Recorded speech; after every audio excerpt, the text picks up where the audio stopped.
Have you ever experienced any sexual harassment in your career or life that you've spoken about? Is this something that's affected you personally? It has a little bit, not in a way that was at all criminal, or where I felt trapped or abused in any way. I mean, just the normal stuff of, being marginalized or objectified. But, I often say, unpopular as it is, I'm more of a member of minus me than me too. Because I think, we've gone too far in terms of identifying and punishing people. I think that this is a movement where nuance has gone to die. I have a 21-year-old daughter who is passionate about this movement, and I said to her, progress is inevitable, and it moves forward. That's the only direction it moves in. And so I see that there were doors open to me that were not open to my mother, and there are doors open to you that were not open to me. And I don't understand what you're so angry about.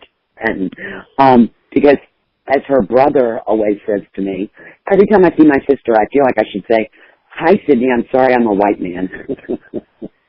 But I think that's a little bit of what's happened, is that we've made villains out of everybody, and I don't think we need to do that.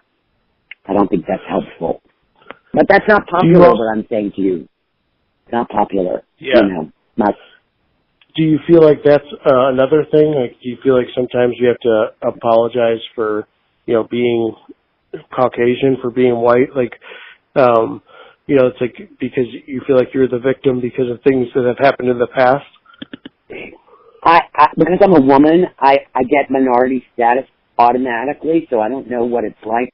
But I will tell you that many years ago I started competing in show business a lot, especially on television, when they started to bring in quotas, as well they should have, to use more minorities on television. So I would find myself competing.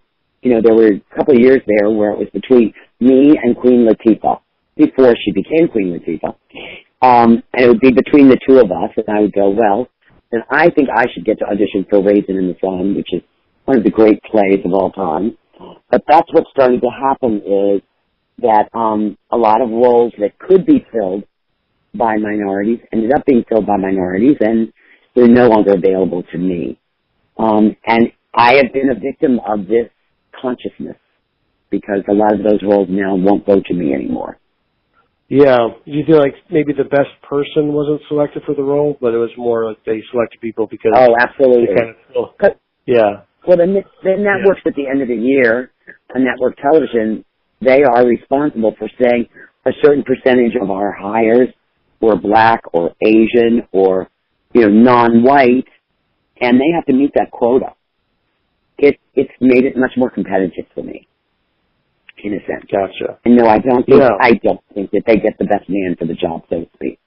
No, there's many agendas that go on in casting besides just bringing the part to life, as I'm sure you can imagine. I know that some people are just difficult to work with, and they're just kind of a diva on set and everything. Have you ever experienced it? Is there anyone that kind of stands out in your mind like that? That was like, well, I'll tell you that I did a Woody Allen movie once with Demi Moore, and we had a car picking us up in the morning, and my daughter was 6 months old. She was in a hotel room with a nanny. I was still nursing her, and I was on the east side, and Demi was on the west side, and we would go to pick up Demi in the morning, and she would take such a long time to come downstairs, and her stand-in got into the car and said, she'll be here in a while. She's a mother. And I'm thinking, I'm nursing a baby, and I had to just leave home so early. What are you so busy doing up there?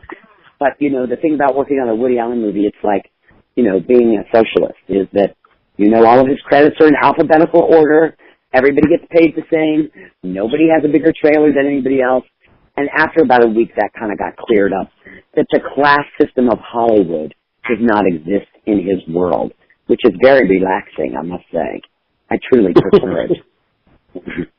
Wow. So I would say that was the biggest diva I ever worked with, and it was only, I think I was only so sort of like intolerant of it because I was trying to keep these balls in the air, and she was kind of a movie star, and movie stars show up when they show up. But that stopped after a while, so that was kind of nice, I must say. So Woody like tell her like, hey, you know, Demi, you gotta get here on time. We're not gonna work around your schedule. I don't know who told her, but somebody did because things changed. But you know, you worked on movies, you know that's not always the way it is. Hi, this is Caroline Aaron, and you're listening to the Dominic Natty Show.